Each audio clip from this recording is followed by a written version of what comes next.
Vale. Muy buenos días a todos, estimados y estimadas congresistas.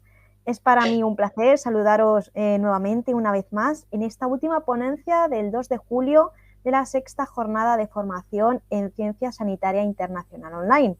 Un evento que nos brinda la oportunidad de disfrutar de diversas ponencias en streaming, todas ellas acreditadas por la Comisión de Formación Continuada de las Profesiones Sanitarias, garantizando año tras año calidad y relevancia para el desarrollo profesional. Esta 6ª jornada de formación en ciencia sanitaria se consolida como un evento de referencia reconocido cada año por su notable valor divulgativo y su espíritu emprendedor en el ámbito científico. Este encuentro no solo busca enriquecer los conocimientos y las habilidades de los profesionales sanitarios, sino también de aquellos relacionados con el sector de la salud.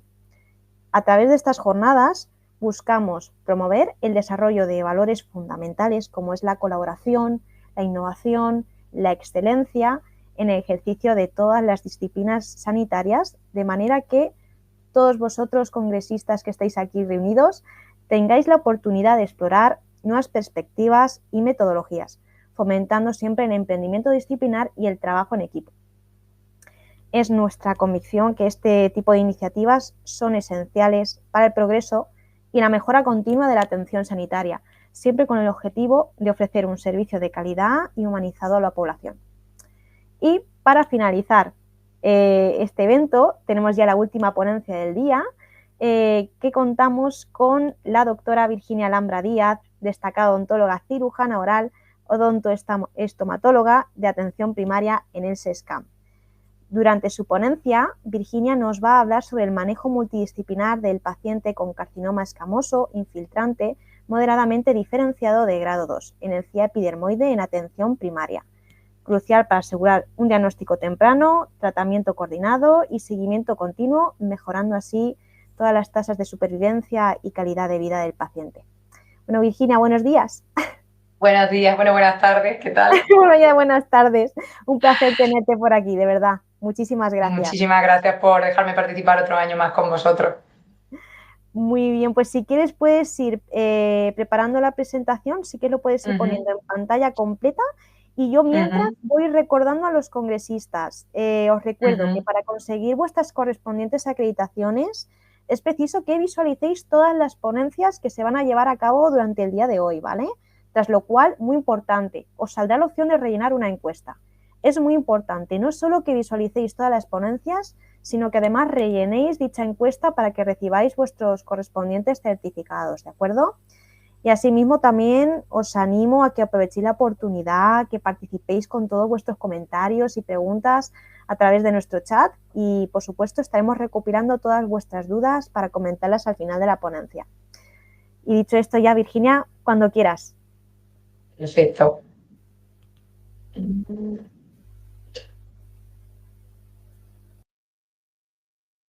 Bueno, buenas tardes. Mi nombre es Virginia Alhambra Díaz, como ha comentado Miriam. Soy odontóloga general especializada en cirugía bucal e implantología y actualmente estoy trabajando tanto en el Servicio Público de Salud Español como en clínica privada.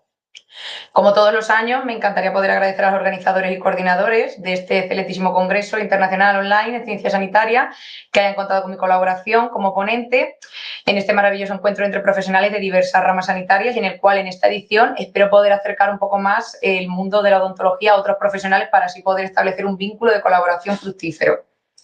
En mi día a día, además de realizar las competencias generales y específicas como odontóloga en el centro de salud, principalmente veo pacientes remitidos por médicos de cabecera, médicos de urgencia, por lesiones de diversos tipos en la cavidad oral, desde lesiones originadas por estímulos mecánicos irritativos a lesiones de un aspecto confuso en el cual no sabemos si puede ser una lesión premaligna o no. Porque realmente lo que siempre preocupa más al paciente y al profesional sanitario son aquellas lesiones en la boca que aparecen sin motivo, y eso está muy bien porque eso refleja que esos profesionales están actualizados y pueden ayudar siendo esos primeros eslabones de la cadena que llega hasta los especialistas en cirugía maxilofacial. Sin olvidar, por supuesto, la acción del dentista de atención primaria o de consulta privada, que debe saber diagnosticar, por supuesto, este tipo de lesiones, ya sea de tejidos blandos o duros, o de origen dental o no. Me refiero más al dentista de atención primaria porque quizás es el eslabón más importante, ya que es quien realiza el informe de derivación a cirugía maxilofacial. En ediciones pasadas, en este congreso, he hablado sobre los tumores odontogénicos benignos y sobre la patología quística más frecuente que podemos encontrar en clínica, pero este año he decidido hablar sobre un caso clínico que me llamó mucho la atención, que pude derivar a la consulta del centro de que pude derivar desde la consulta al centro de salud con un cáncer oral y el cual podría haber sido diagnosticado muchísimo antes, pero por diversos factores y circunstancias no se pudo gestionar. La siguiente exposición va a seguir el siguiente orden. Primero vamos a presentar el caso clínico mostrando fotos y viendo las pruebas complementarias para llevar a cabo el diagnóstico correcto. Después pasaremos a una evaluación inicial, es decir, saber determinar cómo debemos derivar una lesión al odontólogo y cuándo no, viendo aquellos factores clínicos o aquellos aspectos clínicos que tenemos que tener en cuenta. La planificación de tratamiento que se ha llevado a cabo con este paciente en función del estadio clínico en el que se encuentra y el seguimiento y cuidados continuos por parte del equipo sanitario. La cosa es, como le he comentado a Miriam, que cuando yo empecé con este paciente estaba recién diagnosticado y actualmente el paciente no ha terminado con su tratamiento, solo ha terminado su primer ciclo de quimioterapia y el desarrollo de este paciente no sé cómo va a ser, ojalá, espero que salga todo bien, pero la verdad es que estaba bastante regular. Bueno, vamos a presentar el caso clínico. Este paciente tiene estos antecedentes, ¿vale? Es un paciente muy fumador de 2 paquetes al día desde los 12 años, un consumo enólico de 2-3 cervezas diarias y un vaso de vino, aunque seguramente es más, y otras sustancias lo niega. Yo creo que también tiene algún tipo de consumo de otras sustancias, pero bueno, el paciente no ha querido confirmar nada. Además, tiene una hipertensión arterial desde que tiene 18 años, que lleva en tratamiento desde entonces, y actualmente tratamiento a nivel medicamentos toma estas cosas que podemos ver aquí, como el atenolol, el lopurinol, hidroferol, la atorvastatina, Resource Protein, porque el paciente está en un evidente estado de desnutrición. Básicamente la médica de cabecera a lo largo de este proceso, tanto a lo largo desde antes e incluso a la hora de que se ha empezado el tratamiento con el cáncer, estamos todos, por así decirlo, muy preocupados y sobre todo es médica de cabecera que es quien le lleva el seguimiento de que coja peso, pero es que es imposible. Luego, como antecedentes oncológicos, fue intervenido de un cáncer de testículo hace 5 años, aunque no lo he puesto, pero curiosamente hace un año fue diagnosticado de un carcinoma epidermoide de pulmón y fue intervenido en marzo de 2023. Además, como hemos dicho, antecedentes quirúrgicos, tiene la lobectomía y una linfadenectomía por toracotomía lateral derecha en mayo de 2023 en el Hospital General de Albacete. En cuanto a la exploración extraoral, no tengo fotos del día que se realizó, en plan que llegó a la consulta, porque la verdad es que me dio bastante cosa, porque sinceramente me asusté, porque fue una imagen que me impactó mucho, la verdad es que no se me olvida, y creo que esa es la mejor manera de aprender con los casos clínicos del día a día. Pero se podría parecer un poco a esto, incluso yo creo que muchísimo más. En la exploración extraoral el paciente tiene un aspecto normal, pero a nivel de exploración intraoral pues es un paciente que tiene muy mala higiene, que se dentuló total superior con una prótesis completa removible que no ajusta bien. Básicamente cuando abrió la boca la prótesis se cayó, solo le quedan abajo los incisivos inferiores con movilidad y tenía una lesión úlcero-vegetante en suelo de boca de gran tamaño con mal olor y exudado sanguinolento y purulento que según él iba desde hace varios meses y que no curaba y que se sobreinfectaba. La cronología del seguimiento que hemos hecho nosotros ha sido que en clínica privada, según el paciente, porque el paciente comenta que fue a clínica privada para realizarse una dentadura inferior, pero que el odontólogo que le vio dijo que tenía una posible candidiasis y que había que tratarla. Yo, sinceramente, dudo mucho que con el aspecto de la lesión un odontólogo diga que eso es una candidiasis, aunque bueno, tampoco me sorprendería porque algún caso se ha dado, pero quizás el paciente no ha ido siquiera al odontólogo privado. Entonces el paciente fue al médico de cabecera y le comentó que le dolía mucho la boca y si había algún tipo de ayuda social. Y es que el problema es que hay muchísima gente que no sabe que los odontólogos estamos en el centro de salud. Y es muy triste porque somos una figura profesional que llevamos muchísimo tiempo en el centro de salud, que quizás no prestamos una cartera de servicios tan amplia como por ejemplo puede ser en países como Francia, pero que llevamos a cabo nuestra labor. Entonces la médica de cabecera le informó de que existía la unidad de salud bucodental en el centro de salud y vino a vernos. El mismo día que vino a vernos, directamente cuando abrió la boca, como he comentado, se le cayó la prótesis, olía muy mal, estaba cada vez que hablaba, al levantar la lengua para hablar, de presionar en el suelo de boca, hacía un exudado de sangre y de pus, y pues lo derivé de urgencias al Hospital General de Ciudad Real. Costó un poco de trabajo, la verdad, indicarle de qué fuera, porque el paciente es totalmente reacio a ir al hospital, no sé si es por miedo, por dejadez, pero bueno, su médica de cabecera consiguió convencerle, tramitó una ambulancia, lo llevaron de urgencias. Allí le hicieron una analítica, hicieron tratamiento antibiótico, como podemos ver aquí, y se le derivó a maxilofacial. En consulta de maxilofacial, tras una exploración física, llegaron a lo mismo, una lesión ulcerovegetativa de gran tamaño, que ocupaba sínfisis y parasínfisis mandibular, invadiendo la encía vestibular y también lingual, y no pasando la línea media aparentemente. Y a la palpación había como una especie de induración en región submental en el lado derecho. Se hizo una biopsia, como podemos decir, como podemos ver aquí, se llegó al diagnóstico, se hizo una biopsia incisional, por supuesto, por el tamaño de la lesión, y se vio que era un carcinoma epidermoide en grado 2. Además, se le hizo una radiografía, se vio que había afectación ósea y se le solicitó un PET y un TAC con contraste de planificación. En lo que respecta al PET, se vio que es un estudio compatible con neoplasia mandibular, con extensión a tejidos adyacentes, sin clara evidencia de afectación adenopática y sin evidencia de metástasis a distancia, que realmente a mí yo llegué a pensarlo, digo, quizás como tuvo esa metástasis, bueno, como tuvo ese carcinoma, mejor dicho, en pulmón, quizás puede ser que sea una metástasis a distancia, pero llegaron a la conclusión de que no. E incluso a mí me extrañó que en un año de evolución, como puede ser que a este señor lo intuben en Albacete y no vean esa lesión, que realmente preocupaba el aspecto de esa lesión. Y en el TAC de cuello y de tórax abdominal, con contraste, pues se ve una lesión sólida, probablemente ulcerada, centrada en el hemicuerpo mandibular derecho, con una importante infiltración ósea y de la porción lateral del suelo de la boca. Y como hemos comentado, no se evidenciaba ningún tipo de afectación patológica de ganglio. Después de todos estos resultados, el Comité de Tumores del Hospital de Ciudad Real se reunió para decidir cuál era el mejor tratamiento para este paciente.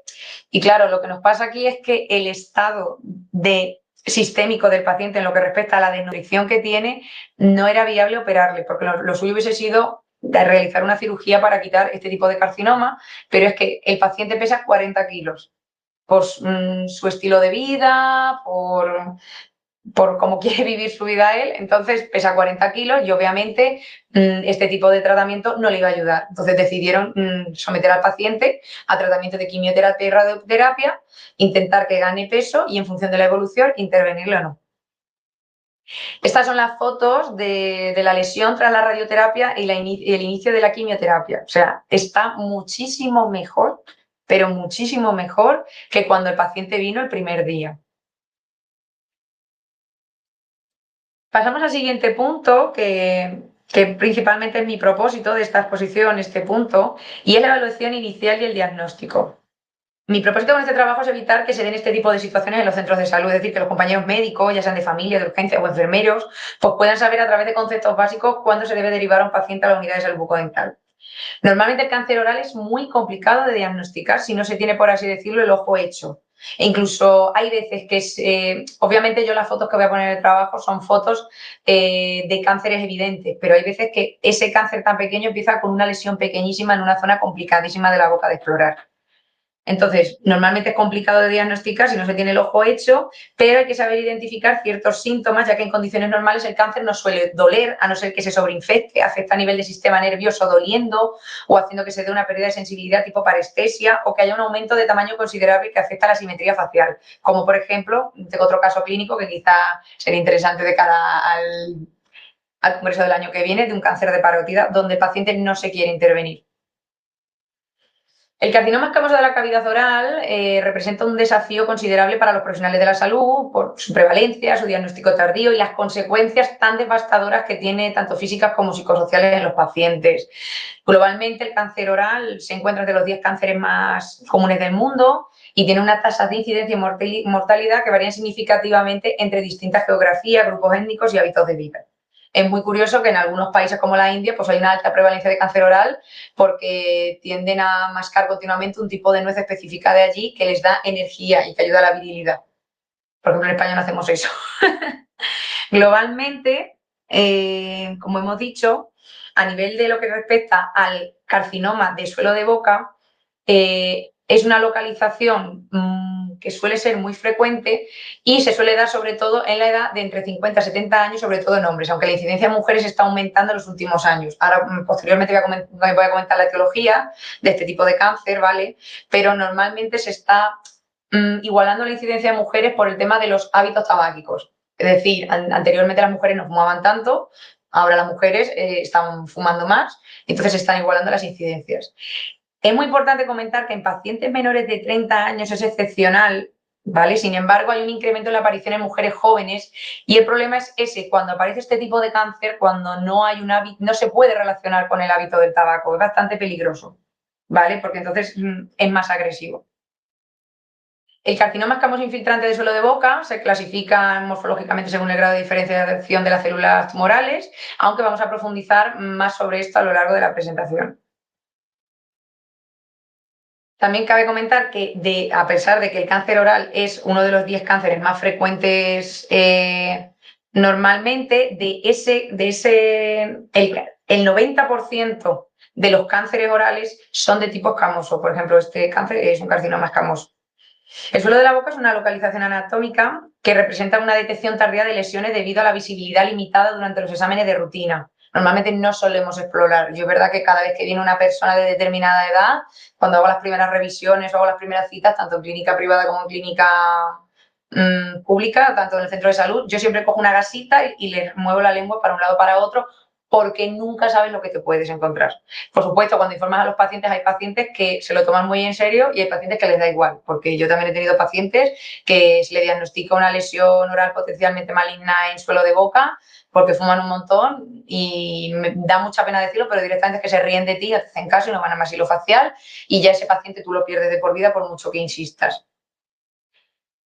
Además, la tendencia de los pacientes a ignorar o no reconocer los síntomas en las etapas iniciales del cáncer oral es bastante preocupante. A menudo, cuando el diagnóstico se establece o cuando nos damos cuenta de que esté ahí, es como que la enfermedad ya se ha diseminado localmente y regionalmente. Y el problema que tiene el suelo de boca es que está muy cerca de los ganglios y puede generar adenopatías. Y esos son caminos que hacen que el cáncer pueda disiparse a cualquier parte del cuerpo. La etiología del carcinoma escamoso de suelo de boca es multifactorial, pero el consumo de ciertas sustancias como el tabaco y el alcohol principalmente son los factores de riesgo dominantes.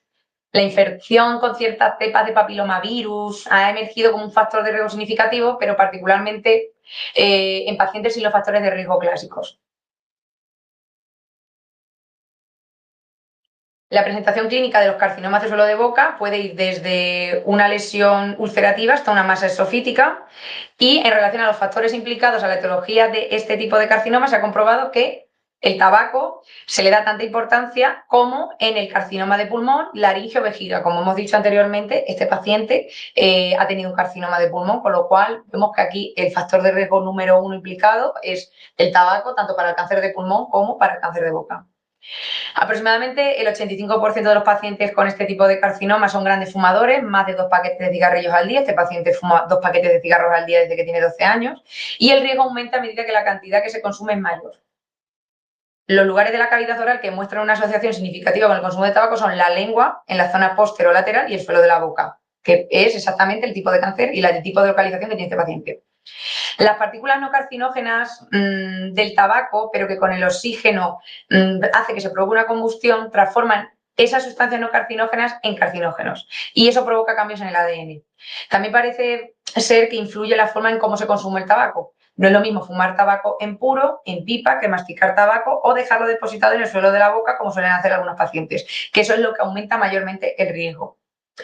Lo que sí es súper importante, que el tabaco puede dar lugar a la aparición de tumores primarios y que si una persona fumadora deja de fumar 5 años completamente, el riesgo de desarrollar un cáncer oral se reduce totalmente a como si no hubiese fumado nunca. Es decir, hay que esperar como 5 años para que ese riesgo desaparezca.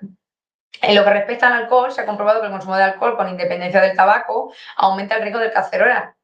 Hay una mayor incidencia en personas que son grandes bebedoras, así como en un 90% de los pacientes que desarrollan este cáncer.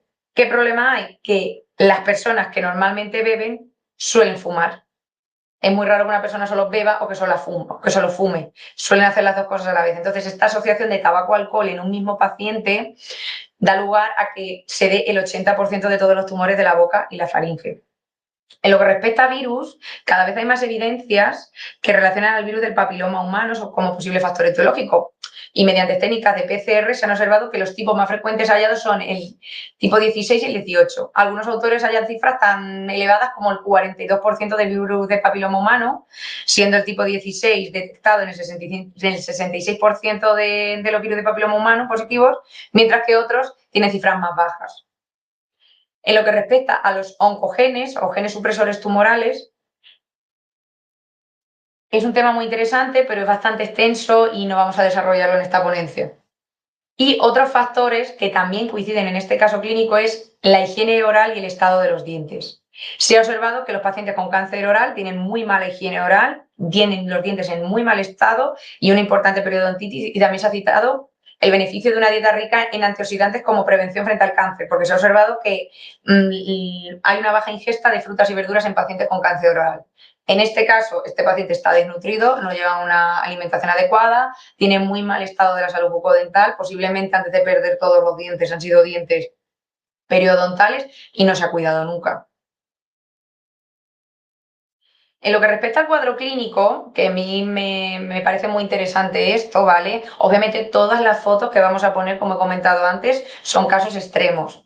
Casos extremos que me gustaría mucho que la gente intentara memorizar un poco, porque sería muy interesante grabar un poquito la retina esto, por si alguna vez viene a la consulta, para directamente derivarlo. Pero ya digo, estos son casos muy extremistas. En lo que respecta al cuadro clínico, este tipo de carcinoma suele aparecer como una tumoración ulcerada o indurada o como una úlcera dolorosa o no, acompañada a menudo de adenopatías cervicales. El tamaño de las lesiones suele variar desde unos milímetros hasta varios centímetros y la localización más frecuente en el 75 o 80% de los casos es la lengua, el suelo de la boca y la zona del paladar blando pilar amigdalino. Las lesiones iniciales pueden pasar inadvertidas, que ese es el problema de este tipo de cánceres, que las lesiones iniciales no saben diagnosticarse cuando se diagnostican demasiado tarde. Porque muchas veces el problema de estas lesiones iniciales es que son asintomáticas. Y además se ha observado que el 69% de las lesiones asintomáticas tienen un tamaño de 2 centímetros o menos y el 23% de 1 centímetro o menos. Suelen tener un aspecto característico.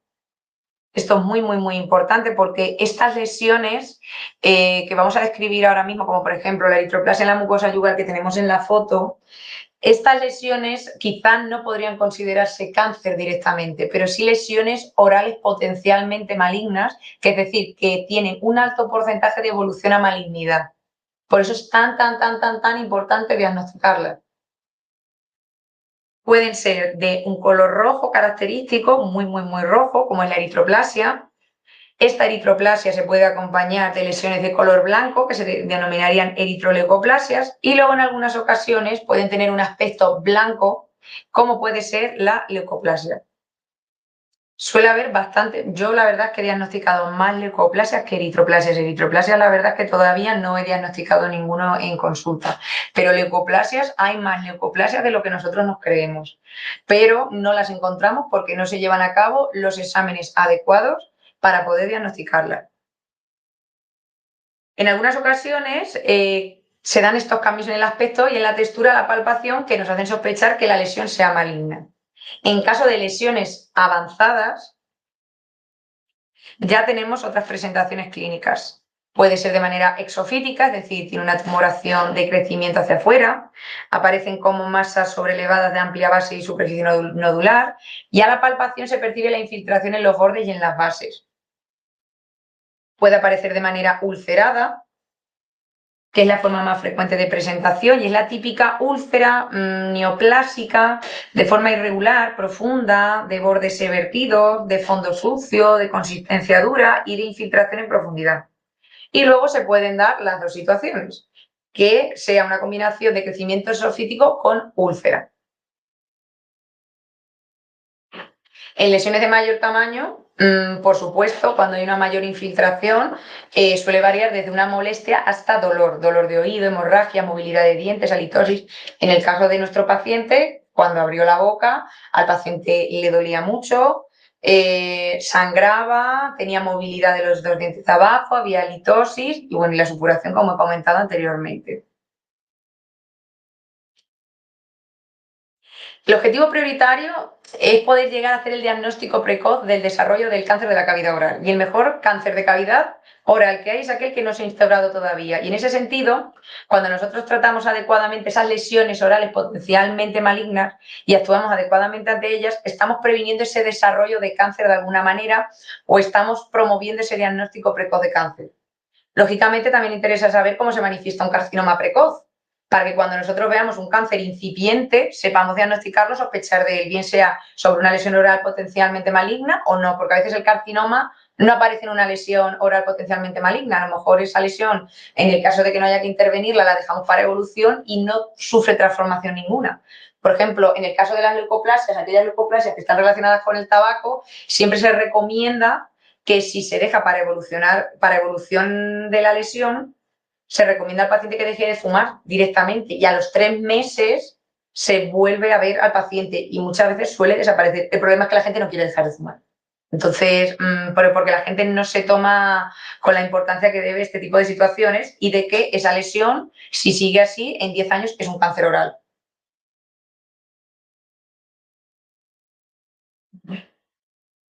¿Cómo vamos a diagnosticar un carcinoma incipiente? Bueno, pues para poder diagnosticar un carcinoma incipiente vamos a tener en cuenta 4 criterios. El tamaño tumoral, el espesor tumoral, los criterios clínicos para la identificación temprana del carcinoma oral y orofaringio y los signos clínicos preocupantes de carcinoma precoz, que para mí este es el punto más importante de todos, ¿vale? Porque yo creo que a lo largo de la presentación, con las fotos que vamos a mostrar, los profesionales vais a poder ver un poco qué es lo que nos tiene que alarmar. En lo que respecta al tamaño tumoral, un carcinoma incipiente o carcinoma precoz es un carcinoma que está empezando a producirse en la primera fase de evolución. Y la característica más importante es que es un carcinoma de pequeño tamaño. Y atendiendo al estadio clínico, es un cáncer que está en una situación T1 o menor de T1. Un cáncer T1 es un cáncer que cuando se ve en cavidad oral mide menos de 2 centímetros de diámetro. Claro, es muy importante diagnosticar un carcinoma que tenga menos de 2 centímetros de diámetro. Y esto es como digo yo, sería como un criterio de decir, bueno, es que si mide menos de 2 centímetros de mi diámetro, tiene buen pronóstico. Ya, pero es que yo como paciente no quiero tener ni 2 centímetros de diámetro, ni 1 ni 0,5. En lo que respecta al espesor tumoral, ya hablamos más a nivel de histología y anatomía patológica. El espesor tumoral mide en milímetros cuánto profundiza un tumor desde el epitelio hasta el coreo subyacente. ¿Por qué? Porque si profundiza hasta el coreo subyacente ya estamos llegando al tema vasos sanguíneos y diseminación. Valoramos el pronóstico de un paciente con cáncer en función de cuántos milímetros es capaz de profundizar el tumor. Y el punto de corte de la profundidad de invasión depende un poco del lugar de la mucosa oral donde se genere el cáncer. No es lo mismo generar un cáncer en encía que en mucosa yugal, que en paladar, que en suelo de boca, que está cerca de los ganglios. Pero quizá lo que más interesa son estos criterios clínicos, que vamos a hablar prácticamente igual que de lo de antes, porque es muy importante saber que lesiones rojas o blancas pueden ser un inicio de cáncer, pero los criterios clínicos para la identificación temprana del carcinoma oral y orofaringio, que seguimos de la American Journal of Surgery, publicados en 1988, te vuelvo a decir lo mismo, que los tumores pequeños se manifiestan como lesiones rojas, o como rojas y blancas, o como blancas. Y en cuanto a lo que respecta a los signos clínicos preocupantes del carcinoma precoz, o cómo se puede manifestar un carcinoma que está empezando, se clasifica en estos 7 puntos. Tenemos el tema de la induración, cuando tocamos un carcinoma puede tener un tacto duro como la leña. Cuando se toca un cáncer en comparación con la mucosa sana que es elástica, el cáncer es como duro, no es depresible. Un sangrado fácil, a veces la manipulación de la lesión esta puede sangrar, la de nuestro paciente directamente sangraba sola. Crecimiento esofítico mayor de 1 milímetro. Este paciente está pendiente de biopsiar, es otro paciente mío que en la clínica privada en la que yo trabajo no se realizan biopsias, a mí no me importaría realizarlas, pero directamente se le ha derivado a la Seguridad Social y estamos pendientes de que le biopsien y que le den el resultado. ¿Por qué todo esto empezó? Porque cuando le hicieron el puente fijo del sector anterior superior hace unos años, él no sabe si es que se mordió con el puente nuevo o es que el dentista sin querer le dio un poco con la turbina y dice que desde entonces eso no ha curado. Entonces, si eso lleva ya años de evolución y no ha curado, por supuesto, esto hay que verlo y esto hay que biopsiarlo, y más con el tamaño que tiene, una biopsia excisional yo creo que no solucionaría el problema, aunque sí es cierto que es un poquito incómodo para el paciente el tema de la comisura y llevar sutura ahí. Ulceración que no cura en 15 o 20 días. Esto da mucho para hablar, el tema de la ulceración que no cura en 15 o 20 días.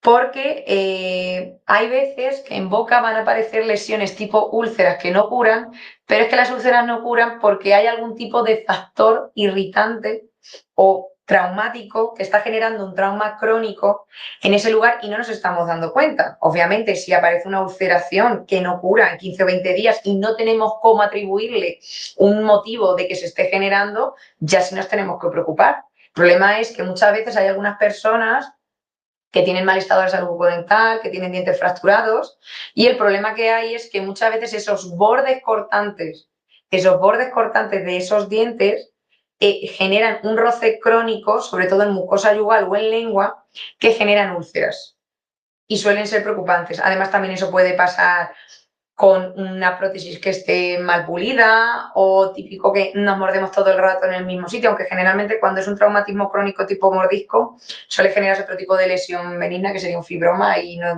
tenemos que preocuparnos, porque al contrario de la ulceración es como que se genera como una protuberancia.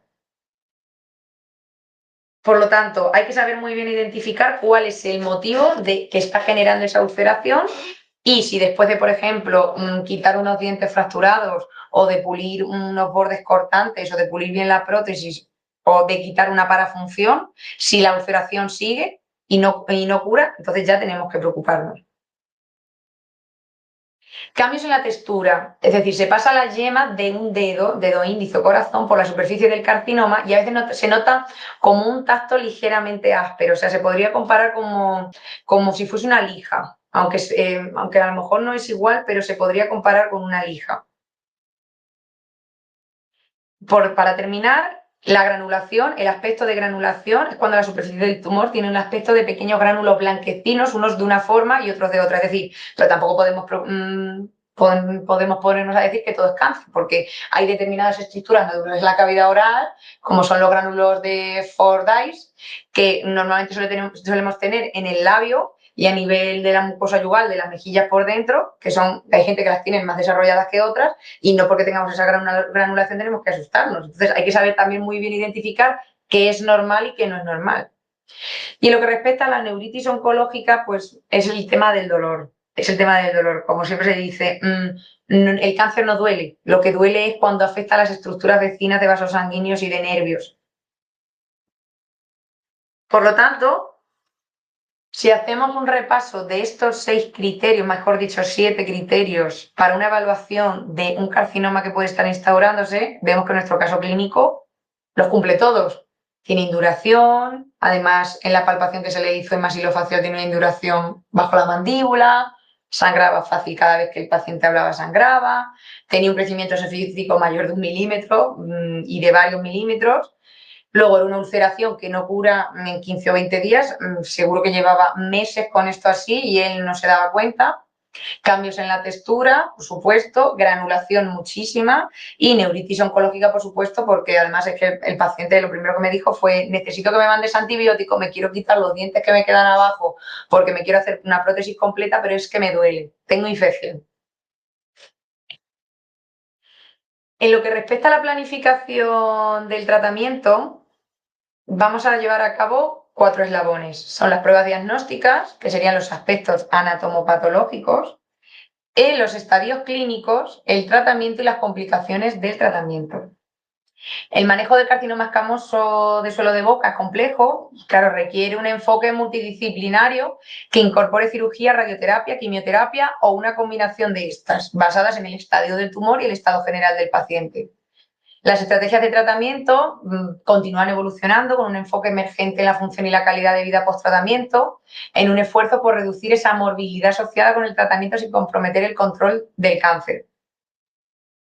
Por supuesto, como lesión que es, el diagnóstico de este tipo de carcinoma se lleva a cabo con la toma de una biopsia. Esta biopsia se realiza tomando generalmente un fragmento de la lesión, en los casos iniciales de aquella zona que observemos clínicamente más alterada, y en los casos avanzados bien de los bordes de la úlcera o de aquella zona que palpemos induración o infiltración, puesto que si es muy superficial puede darnos un falso negativo. A nivel histopatológico, este tipo de cáncer se caracteriza por una proliferación de nidos, cordones o islotes neoplásicos que recuerdan en mayor o menor grado el epitelio escamoso de donde derivan y que penetran en el tejido conectivo. Se han propuesto diversas clasificaciones desde el punto de vista patológico, siendo la más aceptada la de la OMS, que los divide en 3 grados de malignidad, que son aquellos que están bien diferenciados, moderadamente diferenciados y pobremente diferenciados. En nuestro caso, el paciente cuenta con un grado de diferenciación G2, moderadamente diferenciado, está ahí intermedio. En lo que respecta a las pruebas diagnósticas, existen otras pruebas diagnósticas complementarias como las que podemos ver aquí, que son a través de marcadores biomoleculares, sistemas ópticos y estudios salivares.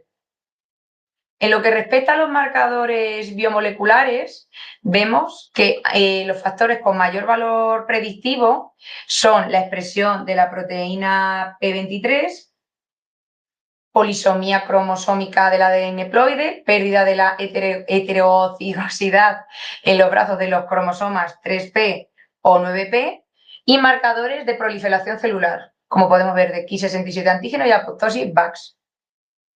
En lo que respecta a los sistemas ópticos, la interacción de la luz con los tejidos puede poner de manifiesto cambios en la estructura y en el metabolismo de los tejidos.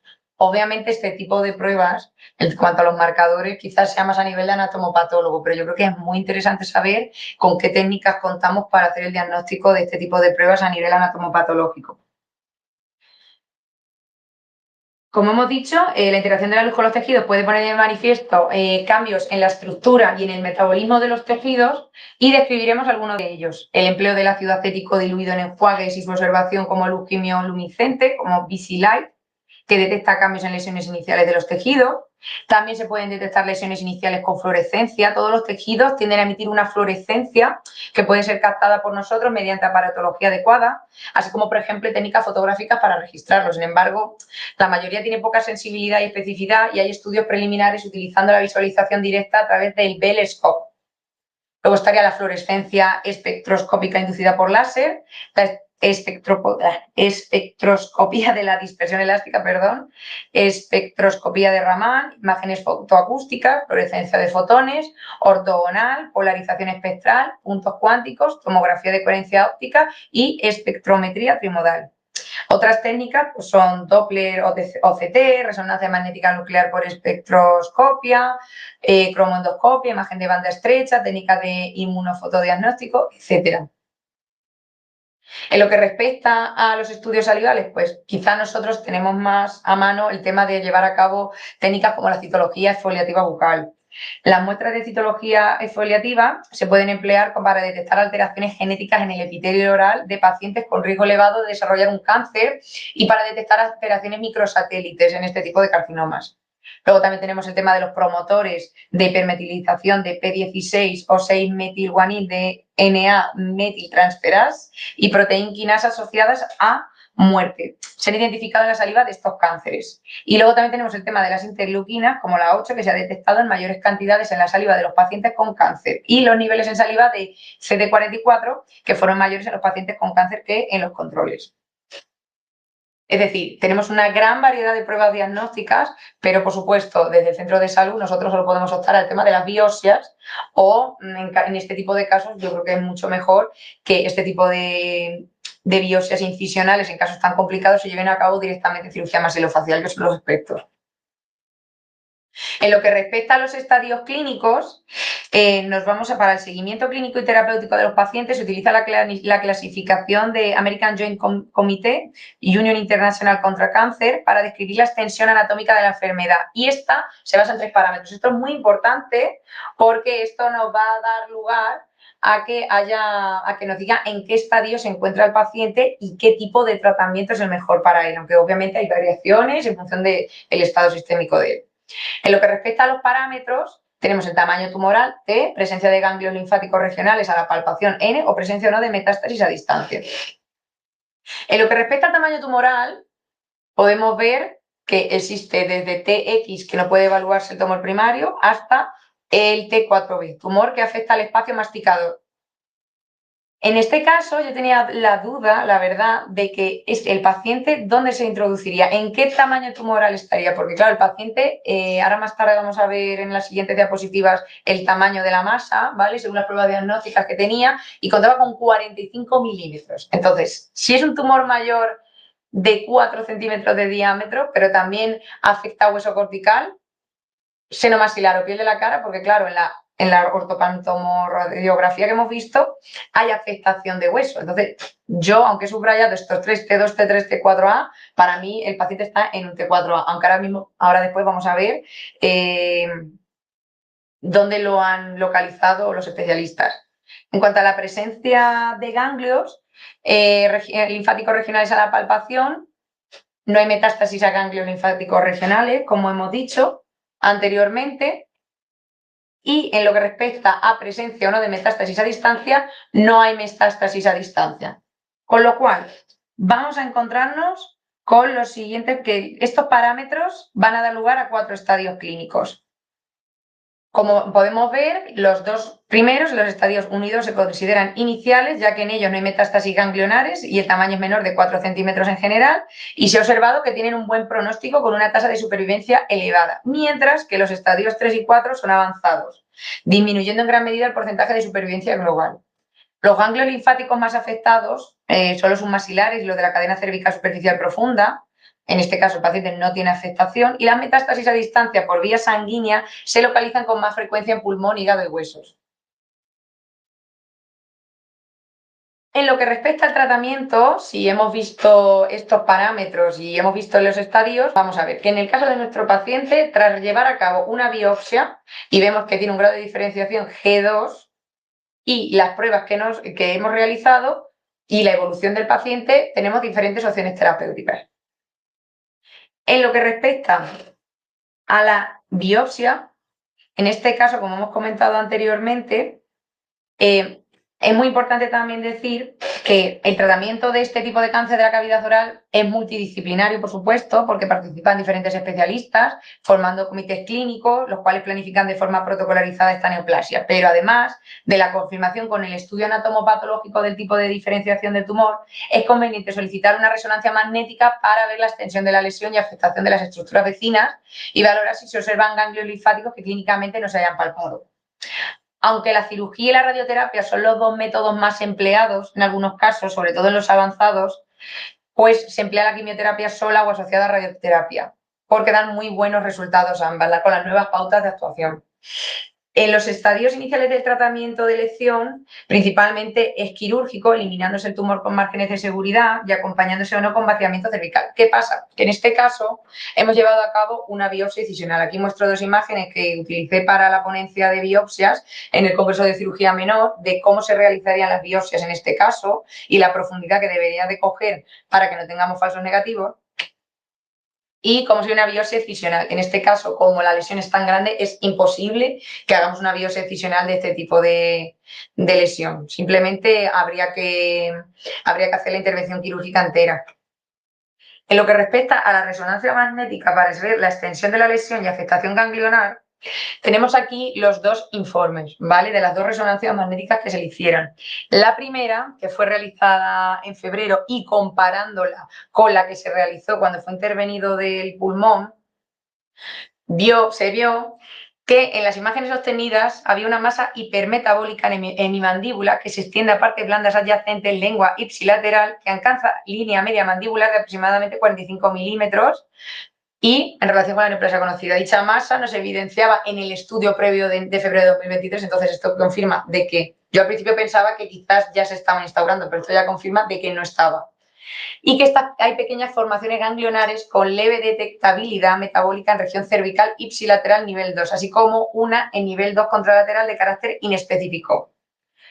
Con lo cual, no hay afectación ganglionar, pero aún así no se descarta la opción. Luego también se ve que hay cambios post-tratamiento en el pulmón derecho sin evidencia de lesiones hipermetabólicas sospechosas de malignidad en el momento actual, es decir, el carcinoma de pulmón no ha vuelto.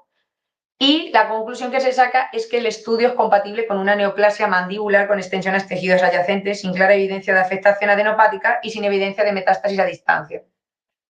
En lo que respecta al segundo informe de Servicio de Medicina Nuclear, porque el primer informe, la primera vez se le realizó en febrero y ahora se le está realizando en mayo, es que la masa hipermetabólica localizada en mi mandíbula derecha ha disminuido en extensión. Es cierto que a mí el paciente me lo dijo, me han dicho que se ha reducido de tamaño y que tenía que valorar el maxilofacial.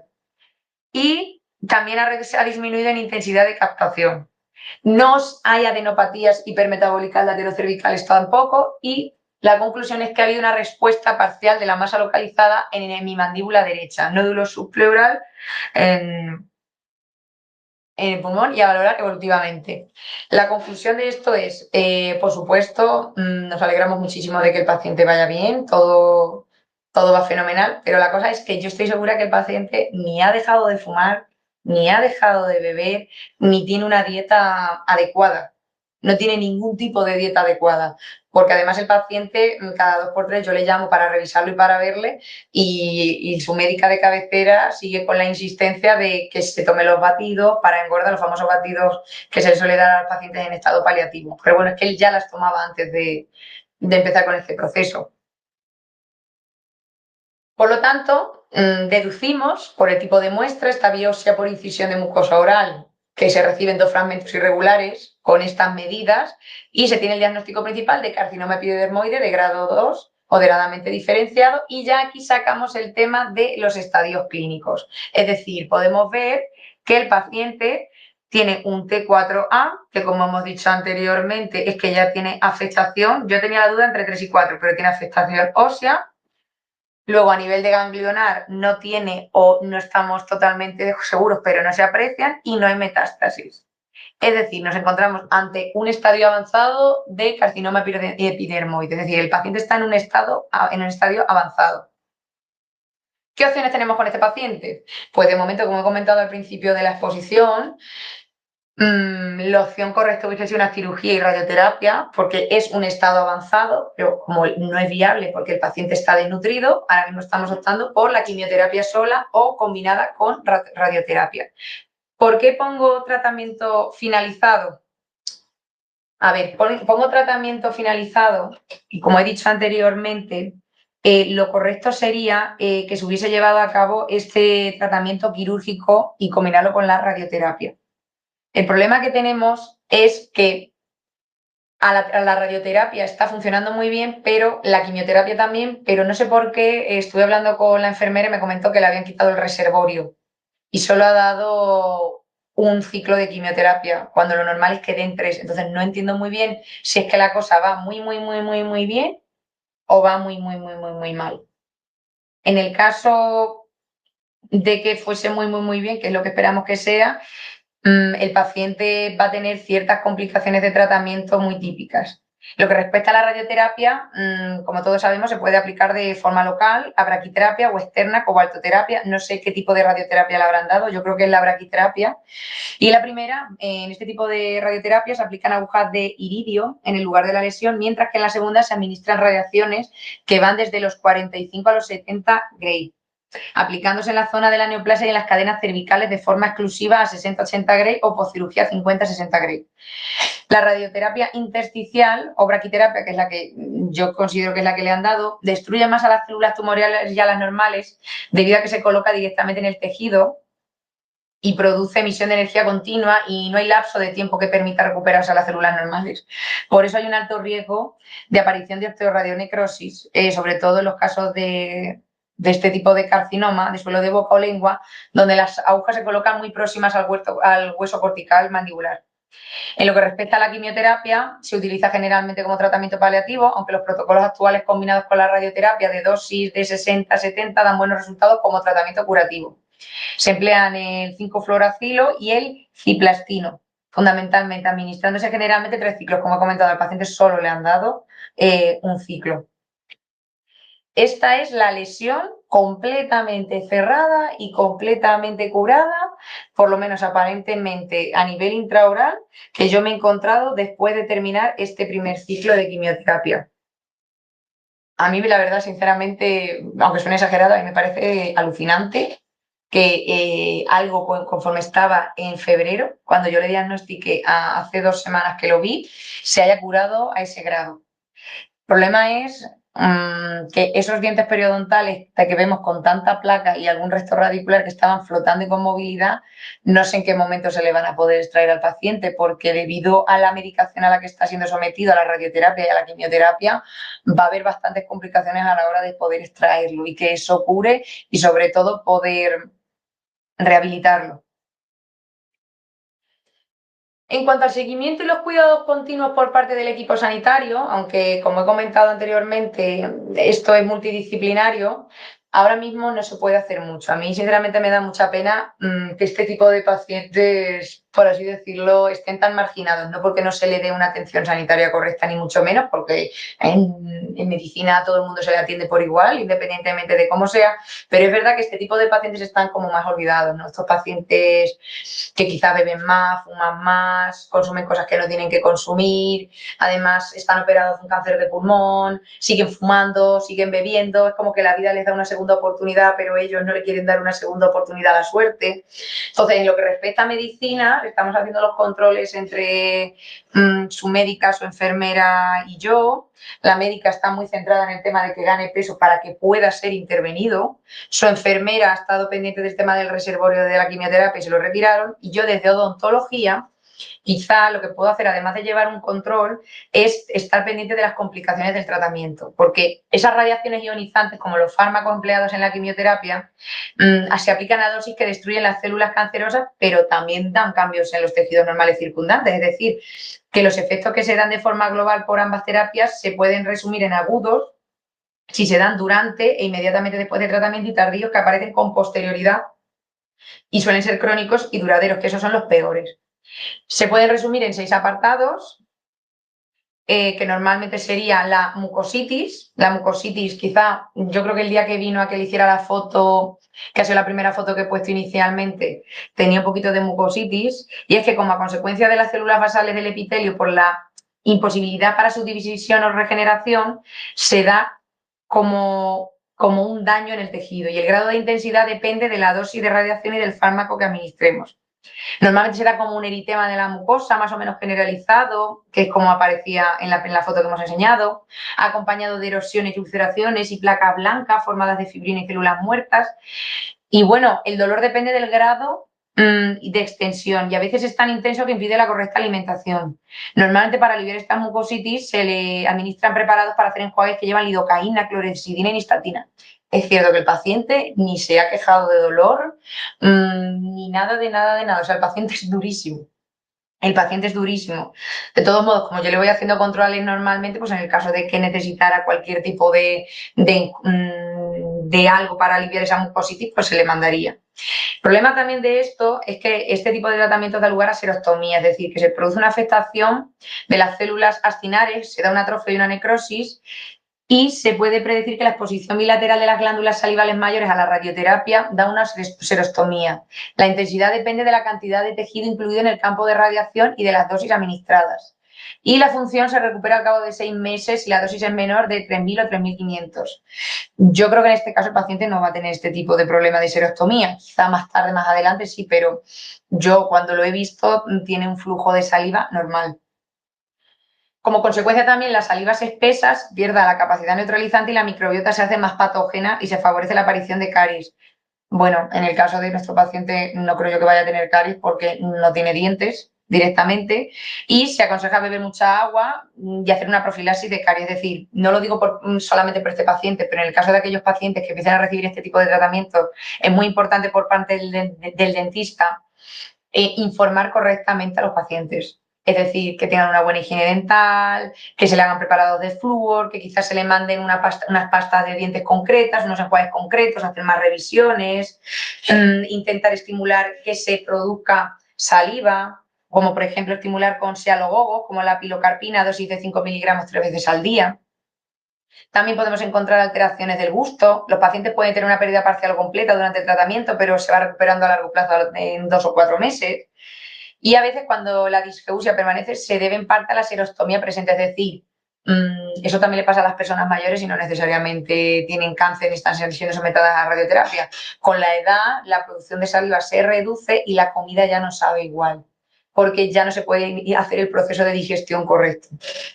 En lo que respecta a las alteraciones de los dientes, la tendencia a la aparición de caries se debe fundamentalmente a esta serostomía, es decir, no hay saliva que nos proteja, más que a la acción directa de la radioterapia, y también influye una dieta blanda cariogénica y la alteración de la microbiota.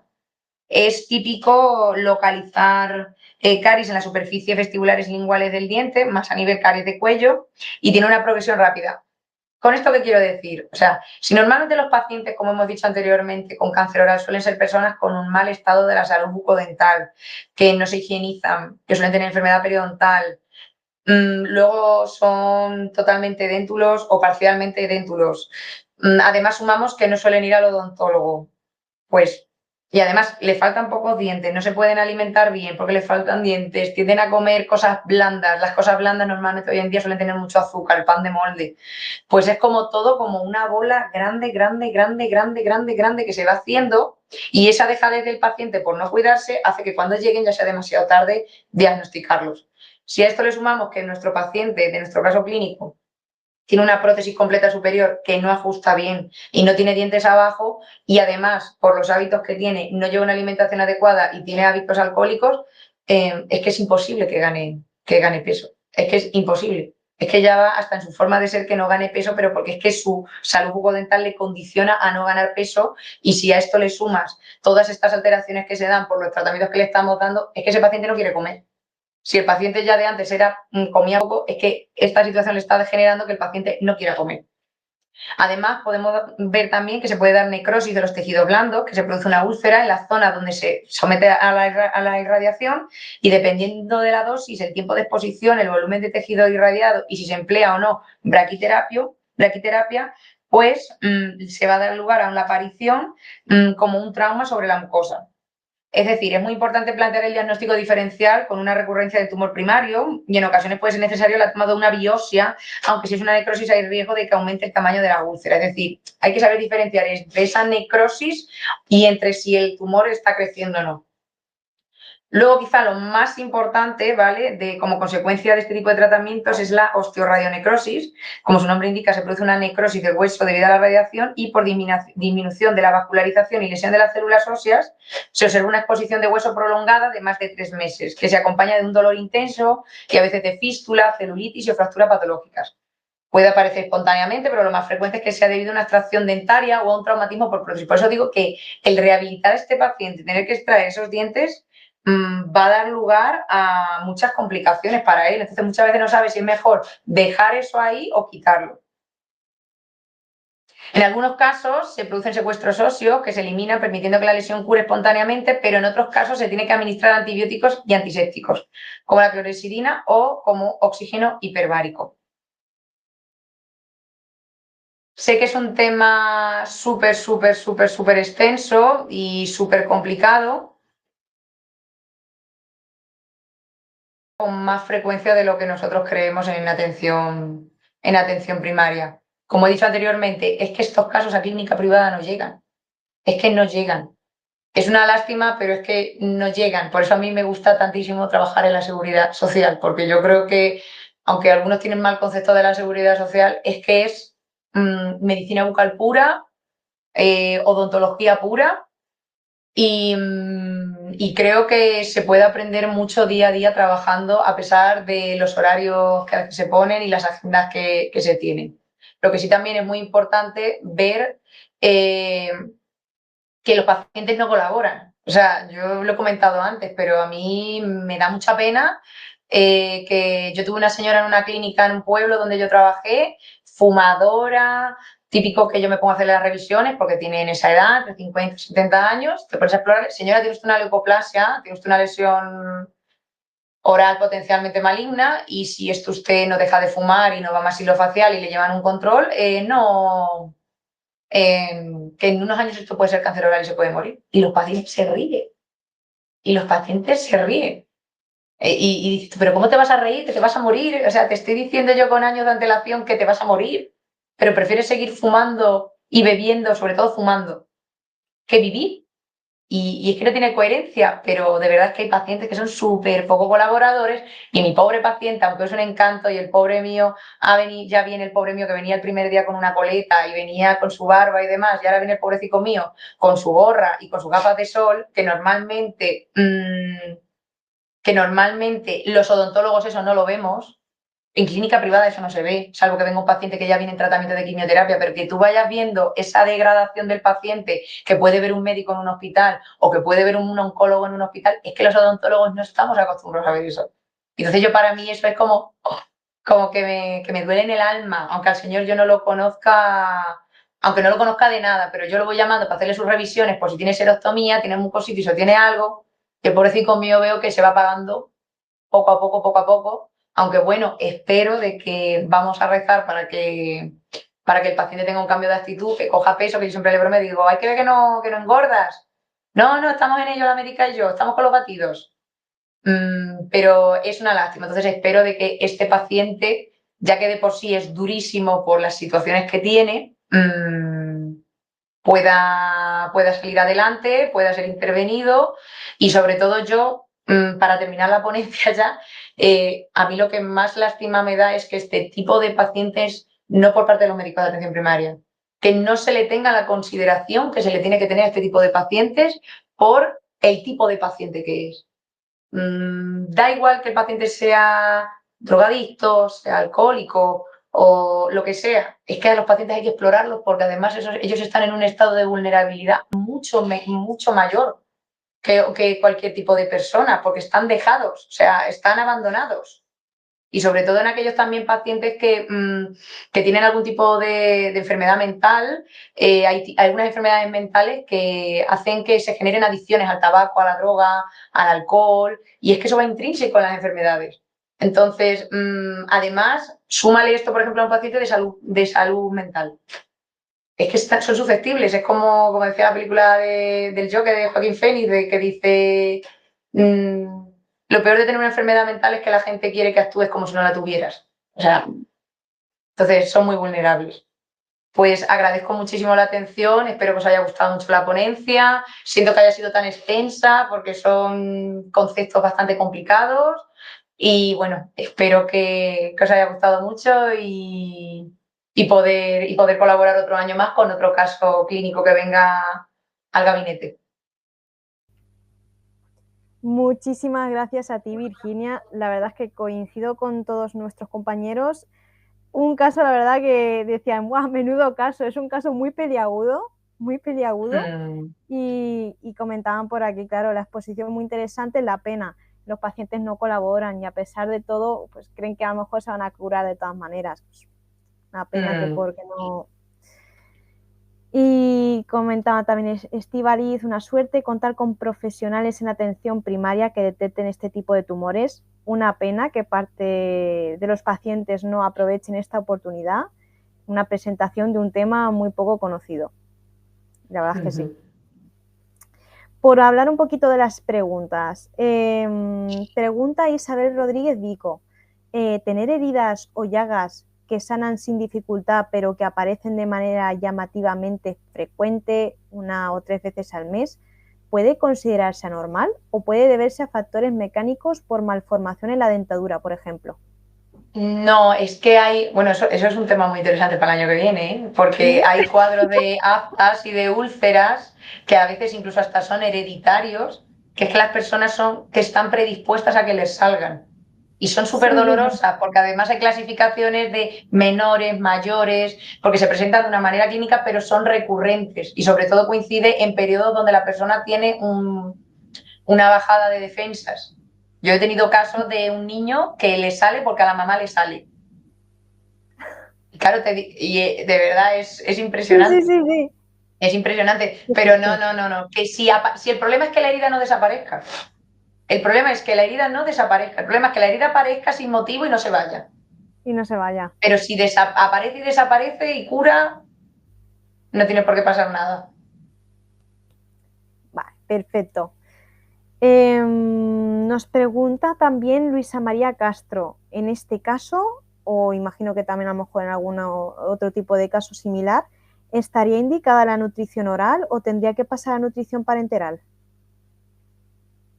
Es que como el paciente hace vida normal, ¿me entiendes cómo lo vas a Sí, someter a una nutrición parenteral? Es que, a ver, voy a ser sincera y es una pena, pero es que el paciente viene de revisión conmigo y se va al parque con una litrona.